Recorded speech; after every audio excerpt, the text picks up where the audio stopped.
Full video is linked for you below. The area is obviously not settled.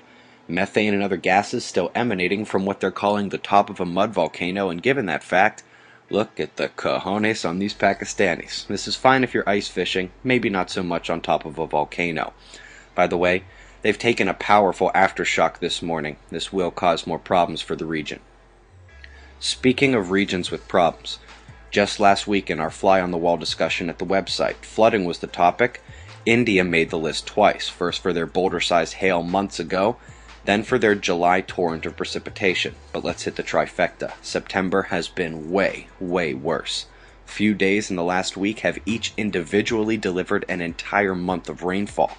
We'll have more weather at the end, but for now, check out the strongest storm on Earth, currently heading for Vietnam. If anyone can comment updates on local status here, I'd appreciate it. Folks, ISON's first test is in a few days.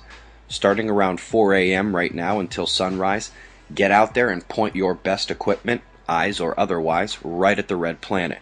The comet is unlikely to put on a show just yet, but as it's barely missing the North Pole of Mars on Monday and Tuesday, we will have our first chance, albeit small, for electrical interaction. This model, with both stereos on it as well, is also linked for you below. The sunspot situation remains bleak, but at least a contender is showing himself on the eastern limb while our larger groups turn away to the right. It appears to have some complexion. But alas, solar flaring remains dismally low. Solar wind calming as well. In fact, maybe a bit too much. Under 300 kilometers per second is near failure of the solar wind, and indicative of that same solar magnetic shutdown we've been discussing.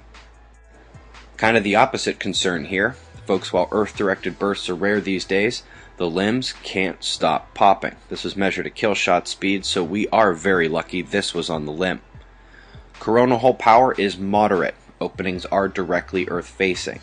We're at mid-level risk, with the remaining concern for aftershocks in Pakistan and South America. Fly on the wall today. I'll try to get out by late afternoon as we're running a gauntlet of topics. Starwater Chapter 2 comes out October 1st. And folks, you saw yesterday the IPCC climate discourse is in desperate need of a counterstrike. Remember, I can't do it alone. Shots of our star and the weather to close. Eyes open. No fear. It's 6:35 a.m. Eastern Time, and spread the news. Our world is changing and they want to blame you. Be safe, everyone.